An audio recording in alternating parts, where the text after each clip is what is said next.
पिछले एपिसोड के last scene में देखा था कि जैसे ही सुमिंग हां करता है, बूढ़ा हल्का सा मुस्कुराता है। वह सिर उठाकर अंधेरी आसमान और समुंदर की तरफ देखता है, जैसे उससे कोई औरत हवा में चलती हुई दिख रही हो, हाथ बढ़ा रही हो। वह धीरे से बोलता है, हुई चैन, क्या तुम हो? उसके चेहरे पर एक सपने जैसा असर है और यह बोलते ही उसकी आंखें बंद हो जाती हैं, उसकी सांस बंद हो जाती है और उसकी लाइफ वहीं समाप्त हो जाती है। वो मर जाता है। अब आगे सुमिंग के सामने एक काला वुडन ब्लॉक यानी काला लकड़ी का बॉक्स हवा में तैर रहा है, हल्का सा डिम लाइट छोड़ते हुए। सुमिंग की नजर पड़ती है बाईसू के पिताजी पर, जो अब बस एक लाइफलेस बॉडी बन चुके हैं, लेकिन उनके चेहरे पर अभी भी एक अजीब सी स्माइल चिपकी हुई है। सुमिंग सोचता है, यार मैं इतनी आसानी से इनकी बात कैसे मान लूं? लेकिन उसी वक्त उसके दिमाग में वो बातें घूम जाती हैं जो ओल्ड मैन ने पहले बोली थीं। जब वो फिर से बाईसू के पिताजी की बॉडी देखता है तो उसका भरोसा हिल जाता है। उसे लगता है शायद इस आर्ट ऑफ लाइफ में कुछ तो है जो मैं समझ नहीं पा रहा। लाइफ। सुमिंग आंखें बंद करता है और कुछ देर बाद जब दोबारा खोलता है तो वो काले वुडन ब्लॉक की तरफ देखता है और अपना हाथ आगे बढ़ाता है उसे पकड़ने के लिए। जैसे ही उसका हाथ उस ब्लॉक को छूता है, उसकी आंखों में एक स्पार्कल आ जाता है, सरप्राइज का। और उसी पल उसे लगता है जैसे उसके सामने कई लोगों की जिंदगी की साइकिल दिख रही हो। किसी का जन्म, किसी की बुढ़ापा, कोई बीमार पड़ रहा है, कोई मर रहा है। सब कुछ उसकी आंखों के सामने फ्लैश हो जाता है। वो सभी अजनबी चेहरे, अजनबी आवाजें सब मिलकर एक बड़ी सी स्माइलिंग फेस बन जाती हैं। लेकिन वह स्माइलिंग फेस रो रही होती है और अचानक सुमिंग की तरफ दौड़ती है। सुमिंग का दिल एकदम से उछल जाता है। उसकी आंखों की वह शून्यता चली जाती है। सब कुछ नॉर्मल हो जाता है। बाईसू के पिताजी अब भी वहां क्रॉस लेग्ड बैठे हैं। सब कुछ अंधेरा है। सिर्फ दूर से समुद्र की लहरों की आवाज आ रही है जो इस सन्नाटे में अजीब सी फीलिंग दे रही है। लेकिन सुमिंग का दिल शांत नहीं हो पा रहा। उसके अंदर एक ही चीज रिपीट हो रही है, वह स्माइलिंग और क्राइंग फेस का उसकी तरफ दौड़ना। और एक हल्की सी आवाज बार बार वही सवाल बोल रही है, लाइफ क्या है? यह एक सवाल है, लेकिन यह आवाज किसी और से जवाब नहीं चाहती। यह तो खुद से पूछ रही है।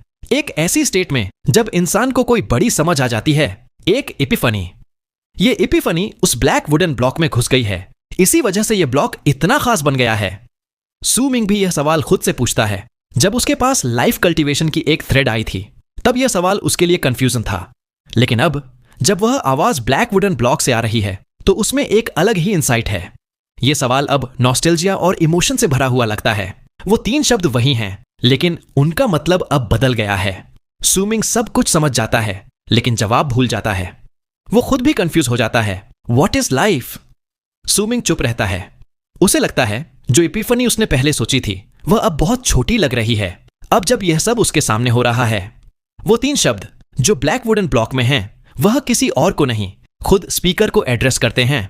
जैसे कि स्पीकर को कुछ समझ आ गया हो, एक बड़ी बात मिल गई हो। बाई फैमिली के एंसेस्टर ने लाइफ स्क्रॉल के साथ ट्रेन करते हुए एक बड़ी एपिफनी पाई थी और heaven art, principles of life समझ लिए थे। शायद यह सब इन तीन शब्दों की वजह से हुआ है। सुमिंग आंखें बंद करता है। वह तीन शब्द उसके दिमाग में घूमते रहते हैं। वो आवाज बहुत पुरानी लगती है, जैसे अनंत समय से आ रही हो। उसमें इतनी विजडम और इमोशन है कि जो भी सुनता है वह खुद भी एक ट्रांस में चला जाता है। सुमिंग बस वहां चट्टान पर बैठा रहता है, आंखें बंद। वह आवाज उसके दिमाग में गूंजती रहती है। उसे लगता है वह कभी जगना ही नहीं चाहता। टाइम धीरे धीरे बीतता है। अगले दिन सुबह जब क्लाउड्स के पीछे से रोशनी आती है तो समुद्र और आसमान थोड़ा सा ब्राइट लगने लगते हैं। अंधेरा धीरे धीरे छुप जाता है। सुमिंग अब भी नहीं जागता। वह वहां बैठा रहता है, उन शब्दों को रिफ्लेक्ट करता है, उन्हें सोचता है। उसे टाइम का पता ही नहीं चलता। अब सीन शिफ्ट होता है। 3 दिन बाद हुजी जागता है। वह जम्हाई लेता है जैसे अभी भी नींद में हो। जैसे ही आंखें खोलता है उसकी नजर पड़ती है बॉल्ड क्रेन पर और वह एकदम से हैरान हो जाता है। फिर उसका दिमाग इधर उधर भटकने लगता है।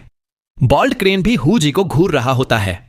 दोनों एक दूसरे की आंखों में आंखें डालकर देखते हैं। फिर बॉल्ड क्रेन को लगता है यह बंदा तो थोड़ा स्लो लग रहा है।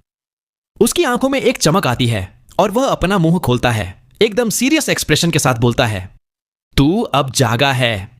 मैं बहुत साल से तेरा इंतजार कर रहा हूं। लड़के, तुझे पता है मुझे कितनी ताकत लगानी पड़ी तुझे जगाने के लिए? बॉल्ड क्रेन धीरे धीरे बोलता है, उसकी आवाज में एक धमकी सी होती है, लेकिन जैसे ही वह फील आती है, हुजी घूर कर देखता है, हाथ उठाता है और बाल्ड क्रेन को एक जोर का थप्पड़ लगाता है। वह थप्पड़ इतना तेज होता है कि बाल्ड क्रेन को समझ ही नहीं आता। वह तो हुजी के एक्सप्रेशन से बेवकूफ बन जाता है। थप्पड़ पड़ते ही बाल्ड क्रेन एक तरफ उड़ जाता है।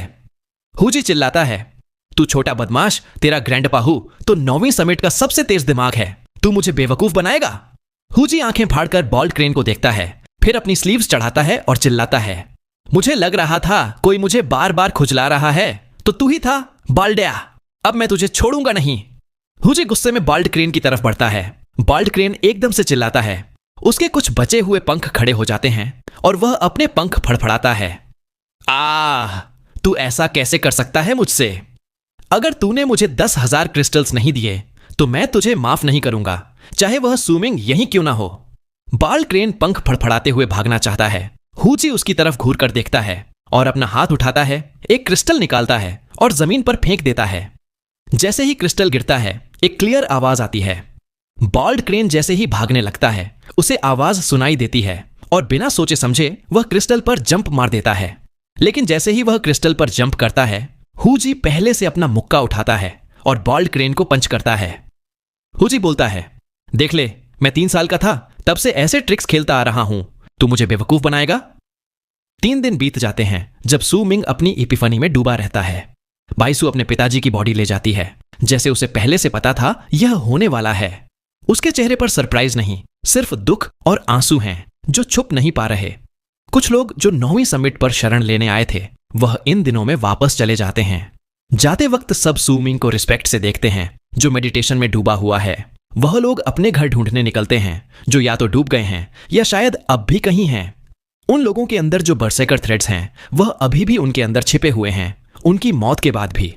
जैसे जैसे लोग जाते हैं, वह थ्रेड्स भी उनके साथ चली जाती हैं। जो लोग रुकते हैं, वह 9वीं समिट के मिडिल सेक्शन में चुपचाप सेटल हो जाते हैं। ओल्ड मैन इन व्हाइट उनका लीडर बन जाता है। अब उनके पास कोई घर नहीं, यही उनका नया घर है। हुजी जब हेवन गेट में हुई सारी बातें सुनता है तो पहले शॉक होता है, फिर एक बेवकूफ सी स्माइल उसके चेहरे पर आ जाती है और आखिर में वह खुद पर प्राउड फील करता है। 9वीं समिट अब सू मिंग और हुजी का है। यहां वह मास्टर है, बाकी सब गेस्ट। और सू मिंग की वजह से जो भी 9वीं समिट पर है, सब हुजी से बहुत पोलाइट रहते हैं। कोई भी उससे पंगा नहीं लेता, लॉर्ड ऑफ हेवन गेट भी नहीं। बाल्ड क्रेन और हुजी रोज एक दूसरे को घूरते हैं, लेकिन जैसे ही हुजी क्रिस्टल फेंकता है, बाल्ड क्रेन तुरंत स्माइल करता है और क्रिस्टल पर जंप कर जाता है। लेकिन एक दिन हुजी एक ऐसा स्टोन फेंकता है जो क्रिस्टल पाउडर से बना है। बाल्ड क्रेन उस पर भी जंप कर जाता है, बिना समझे कि वह असली क्रिस्टल नहीं है। हुजी खुद पर प्राउड फील करता है, क्या बेवकूफ है ये। लेकिन बाल्ड क्रेन सोचता है, क्या उसे लगता है मुझे नहीं पता ये फेक है? लेकिन फेक क्रिस्टल भी काम आ सकता है दूसरों को बेवकूफ बनाने के लिए। यह आदमी और क्रेन 9वीं समिट पर आपस में मजे लेते रहते हैं, जबकि सू मिंग अपनी एपिफनी में डूबा रहता है। हुजी के अलावा एक और खास इंसान है 9वीं समिट पर, बाइसू। उसका और सू मिंग का रिश्ता कोई सीक्रेट नहीं है हेवन गेट में। बहुत लोग तो उसे 9वीं समिट की मास्टर भी मानते हैं। टाइम बीतता है, 1 महीना गुजर जाता है। सू मिंग अब भी नहीं जागता। वह अब भी उन 3 शब्दों की टोन में डूबा हुआ है। उस इंसान को ढूंढने की कोशिश कर रहा है जिसने ये शब्द लाइव स्क्रॉल पर छोड़े थे, और समझना चाहता है कि उसे ऐसी कौन सी बड़ी एपिफनी मिली थी। बाय फैमिली के एंसेस्टर ने भी वही रास्ता चुना था जो सू मिंग अब चलता है, और लाइफ का मतलब समझकर वह फ्रीजिंग स्काई क्लैन के क्रिएटर बन गए थे। लेकिन हर किसी की एपिफनी अलग होती है। एक ही सेंटेंस, एक ही टोन, लेकिन हर किसी को अलग रिजल्ट मिलता है। जब सू मिंग अपनी एपिफनी में डूबा है, 9वीं समिट के लोग शांति से जी रहे हैं। हुजी और बाल्ड क्रेन आपस में खेल रहे हैं। बाइसू चोटी पर खड़ी है, उसके काले बाल हवा में उड़ रहे हैं, उसकी खूबसूरती चमक रही है। तभी 9वीं समिट की शांति से बहुत दूर फ्रीजिंग स्काई क्लैन के आइलैंड के बाहर डेड सी गरज रहा है। लहरों की गूंज आसमान तक पहुंच रही है। समुद्र की सतह से 100 बड़े बड़े सिर निकलते हैं। उनकी आंखों में एक ठंडी अजीब सी रोशनी है। वह प्रोटेक्टिव स्क्रीन की तरफ देखते हुए धीरे धीरे पास आ रहे हैं। उनके पीछे एक्वाटिक ड्रैगन्स हैं, कभी कभी अपना बड़ा सा बदन दिखाते हैं। उनकी गरज से आसमान गूंज उठता है। और तभी डेड सी के कोने से 100,000 फीट लंबा वॉरशिप उभर कर आता है। शिप के टॉप पर एक पतला सा आदमी खड़ा है। उसका चेहरा साफ नहीं दिख रहा, बस उसकी आंख दिख रही है, निर्दयी और प्राउड, तारे की तरह चमकती हुई। उसके साथ एक लड़की है। उसके काले बाल समुंदर की हवा में उड़ रहे हैं। वह बहुत ही खूबसूरत और एलिगेंट लग रही है। वह लड़की जिसका नाम चेंगशिन है, आइलैंड की तरफ देखती है और धीरे से पूछती है, बिग ब्रदर बेलिंग, क्या यह साउथ मॉर्निंग का फ्रीजिंग स्काई क्लैन है? बेलिंग अपना हाथ उठाता है और एक जेड स्लिप निकालता है। वह जेड स्लिप चमक उठी और एक इल्यूजनरी मैप हवा में दिखने लगता है। मैप पर पूरा ईस्टर्न वेस्टलैंड्स, साउथ मॉर्निंग के नए आइलैंड्स और उनकी करंट लोकेशन दिख रही है। मैप पर एक आइलैंड पर 3 बड़े शब्द लिखे हैं, फ्रीजिंग स्काई क्लैन। चेंगशिन धीरे से बोलती है, यह साउथ मॉर्निंग के 3 बड़े आइलैंड्स में से एक है जो ईस्टर्न वेस्टलैंड्स के कॉन्टिनेंट से टकराने के बाद बना था। अभी यह बर्जकर रेमनेंट्स की सबसे बड़ी ताकत है। यहां ग्रेट लीफ इमॉर्टल सेक्ट के इमॉर्टल्स डिसेंड करते हैं, लेकिन हमारे सेक्ट लीडर ने बताया है इस बार ग्रेट लीफ इमॉर्टल सेक्ट को यहां बहुत नुकसान हुआ है। वह आगे बोलती है, दीतियन की प्रोजेक्शन मर चुकी है और ग्रेट लीफ इमॉर्टल सेक्ट के सेक्ट एल्डर का कोई पता नहीं। शायद उसके साथ कुछ बुरा हुआ है। बिग ब्रदर बेलिंग, यहां ज्यादा रेजिस्टेंस नहीं मिलेगा। यह ट्रिप आसान होगा। बेलिंग ठंडे अंदाज में बोलता है, अगर रेजिस्टेंस नहीं मिला तो शायद यह वही जगह नहीं है जहां सेकंड गॉड ऑफ बर्जर्कर्स का लेफ्ट हैंड सील है। उसकी आंखों में और भी ज्यादा अलूफनेस आ जाती है। चेंगशिन सोचती है, फिर बोलती है, 1/3 चांस है कि वह लेफ्ट हैंड यहीं सील हो। मुझे लगता है बाकी आइलैंड्स जहां ओशन स्काई सेक्ट या हिडन ड्रैगन सेक्ट का कंट्रोल है, उनसे ज्यादा चांस यहीं है। बेलिंग एक ठंडी सी करता है, मतलब अग्री कर रहा है। फिर वह अपना हाथ उठाता है और फ्रीजिंग स्काई क्लैन के आइलैंड की तरफ पॉइंट करता है। डेड सी जोर से गरज उठता है। 100 डेड सी जायंट्स अपने बड़े मुंह खोलकर जोर से दहाड़ते हैं और समुंदर की सतह से निकलकर आइलैंड की तरफ तेज कदम बढ़ाते हैं। समुंदर की लहरों से एक बड़ा वॉर्टेक्स बन जाता है और आइलैंड उसके सेंटर में आ जाता है। एक जोर का धमाका होता है, वॉर्टेक्स घूमना शुरू हो जाता है। चेंगशिन फिर बोलती है, बिग ब्रदर बेलिंग, टेंशन मत लो। ओशन स्काई सेक्ट के आइलैंड पर जो इमॉर्टल्स गए हैं उनमें सिकोंग है। वह पावरफुल है लेकिन बहुत एरोगेंट भी है। उसे काफी प्रॉब्लम्स आएंगी। इस बार सभी प्रोडिजीज को उनके अचीवमेंट्स के हिसाब से रैंक किया जाएगा और मुझे पूरा भरोसा है आपका रैंक सबसे ऊपर होगा। बेलिंग कहता है, सिकोंग तो कोई प्रॉब्लम नहीं, लेकिन हिडन ड्रैगन सेक्ट के तीसरे आइलैंड पर जो जा रहा है वह है चेंचोंग। उससे मुझे सबसे ज्यादा डर लगता है। जैसे ही वह चेंचोंग का नाम लेता है उसके चेहरे पर एक चिंता की लहर आ जाती है। बेलिंग आंखें सिकोड़ता है, सिकोंग, चेंचोंग और फिर ईस्टर्न वेस्टलैंड का बिसु और जस्टिस हेवनडाउ का ये वांग। जैसे ही वह ये वांग का नाम लेता है उसका चेहरा एकदम सीरियस हो जाता है। चेंगशिन भी फ्राउन करती है। ये वांग इस जनरेशन का सबसे बेस्ट डिसाइपल, सभी इमॉर्टल सेक्ट्स ने उसे एक्सेप्ट किया है। उसकी पैदाइश पर ही 5 इमॉर्टल्स ने उसकी प्रोटेक्शन के लिए अपने इमॉर्टल स्पिरिट्स वापस जिंदा किए थे। कहते हैं जब वह पैदा हुआ था 10 इमॉर्टल स्पिरिट्स जो मर चुकी थी वह वापस आ गई थी सिर्फ उसके लिए। बेलिंग चुप रहता है लेकिन उसकी आंखों में एक बर्निंग फाइटिंग स्पिरिट आ जाती है। उसका ध्यान अब डेड सी जायंट्स पर नहीं बल्कि इस प्रोडिजी वॉर पर है जो इमॉर्टल सेक्ट्स के बीच होने वाली है। बेलिंग बोलता है, स्क्रीन ऑफ लाइट तुम्हारे हवाले, जूनियर सिस्टर चेंगशिन। वह आंखें बंद करके शिप के बाव पर बैठ जाता है। चेंगशिन प्यार भरी नजर से उसे देखती है, लेकिन बेलिंग की ठंडी एटीट्यूड से उसका दिल उदास हो जाता है।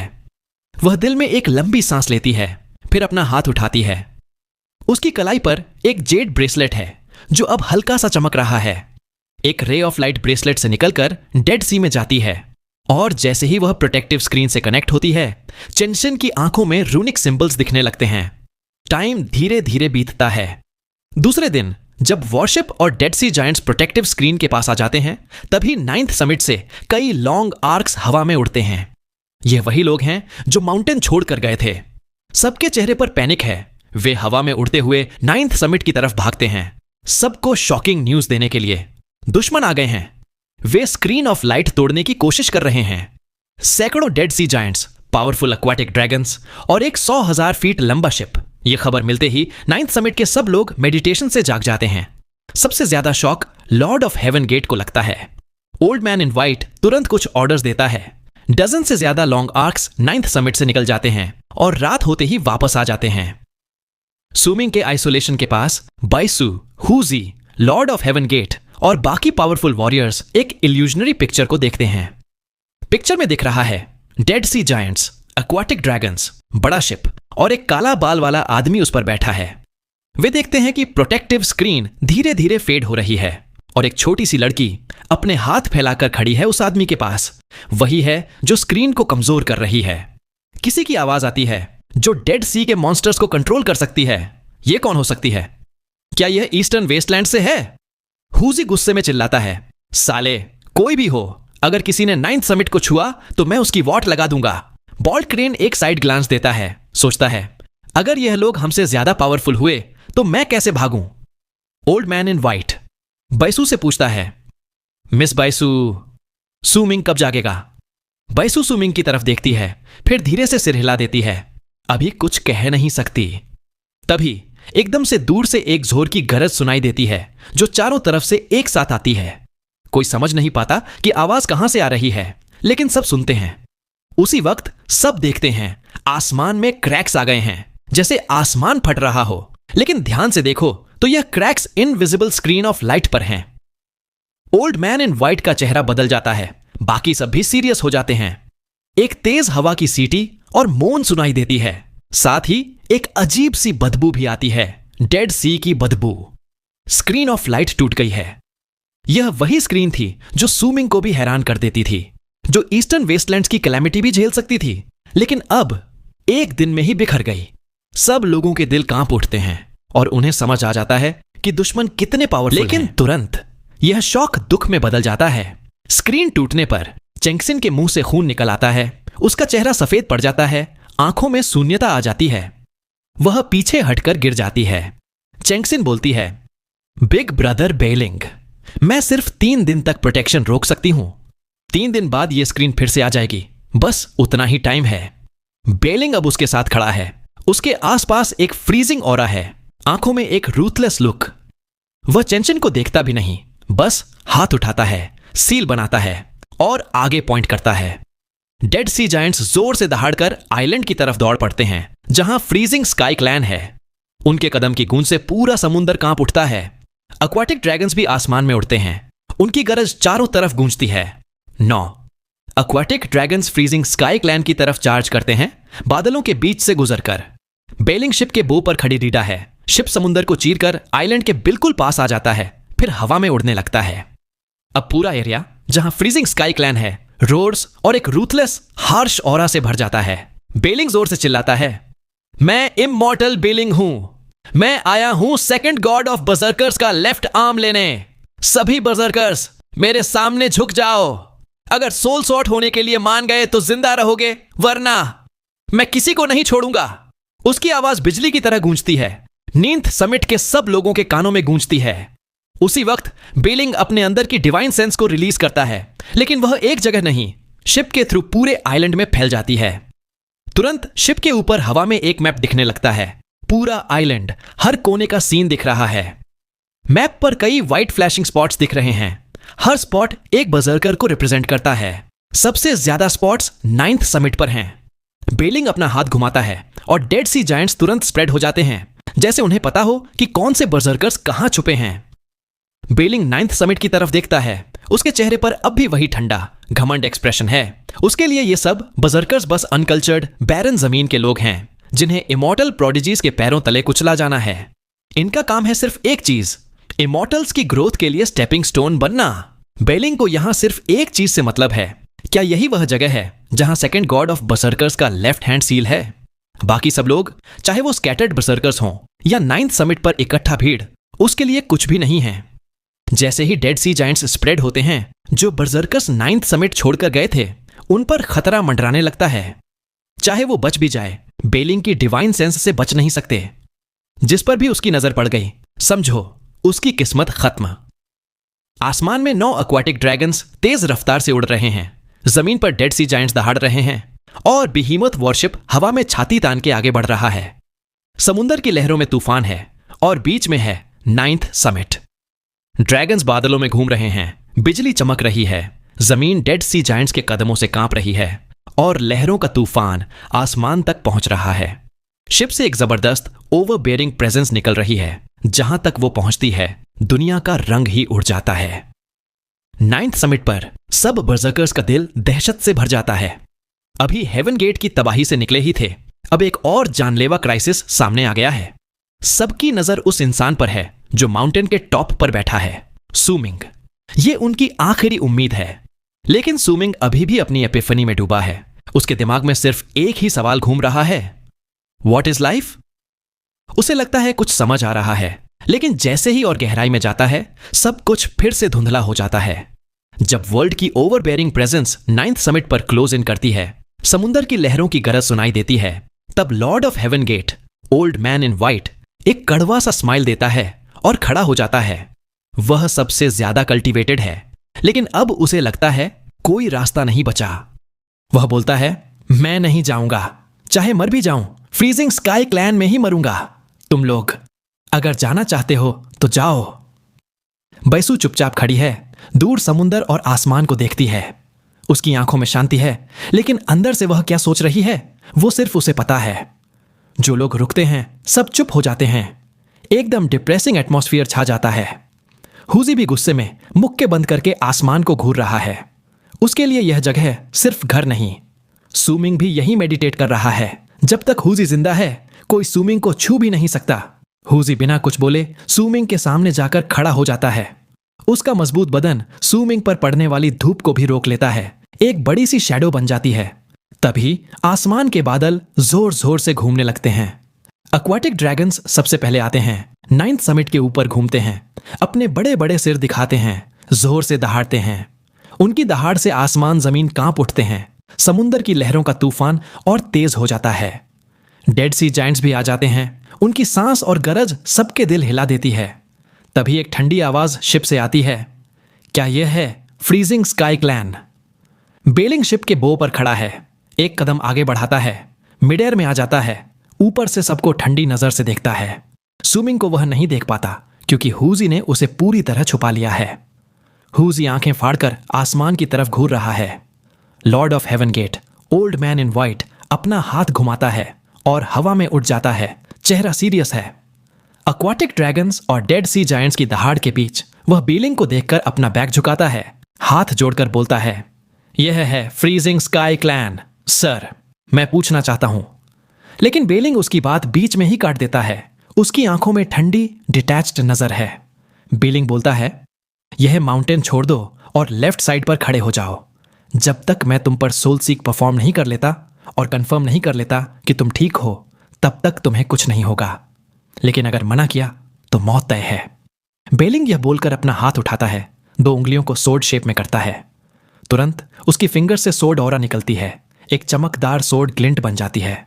बेलिंग अपना हाथ समुंदर की तरफ स्लैश करता है। जैसे ही वह स्लैश करता है समुंदर में जोर का धमाका होता है। तेज हवा चारों तरफ फैल जाती है। समुंदर की सतह फट जाती है। 100 फीट चौड़ी और हजारों फीट लंबी क्रैक बन जाती है, इतनी गहरी कि समुंदर का तल भी दिख जाता है। सब लोग यह देखकर कांप उठते हैं। एक ही स्लैश में इतनी ताकत, यह कोई आम इंसान नहीं झेल सकता। बेलिंग घूमकर 9th समिट पर नजर डालता है, बोलता है, मैं अपनी बात दोबारा नहीं दोहराऊंगा। पूरा 9th समिट एकदम साइलेंट हो जाता है। कुछ देर बाद 3 लॉन्ग आर्क्स हवा में शूट करते हैं। बेलिंग के लेफ्ट में जाकर खड़े हो जाते हैं। जब किसी ने लीड ले लिया, बाकी सब भी, चाहे अंदर से कितने भी इंसल्टेड फील कर रहे हो, एब्सोल्यूट पावर के सामने लड़ने की हिम्मत नहीं जताते। सब एक एक करके बेलिंग के लेफ्ट में जाकर खड़े हो जाते हैं।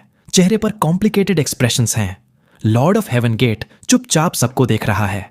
अब माउंटेन पर सिर्फ 3 लोग बचे हैं, सूमिंग, हुजी जो सूमिंग को छुपा रहा है, और बैसू। लॉर्ड ऑफ हेवन गेट बोलता है, 9th summit freezing sky clan का हिस्सा है और अब यही अकेला हिस्सा बचा है। मैं लॉर्ड ऑफ हेवन गेट हूं और मैं तुम्हें यहां सोल सीक करने नहीं दूंगा। ओल्ड मैन गहरी सांस लेता है। उसकी आंखों में ब्रिलियंट लाइट चमक उठती है। जैसे ही वह अपना हाथ उठाता है, उसके अंदर की पावर एक व्हर्लविंड बनकर निकल पड़ती है। उसकी अपनी डिग्निटी है। पहले सीमा शिन ने उसमें बर्जकर थ्रेड डालकर उसे इंसल्ट किया था, लेकिन वह क्लैन का बंदा था, इसलिए सह लिया। लेकिन अब यह सामने वाला अजनबी है। अगर अब भी सह लिया तो वह अपने क्लैन को धोखा देगा।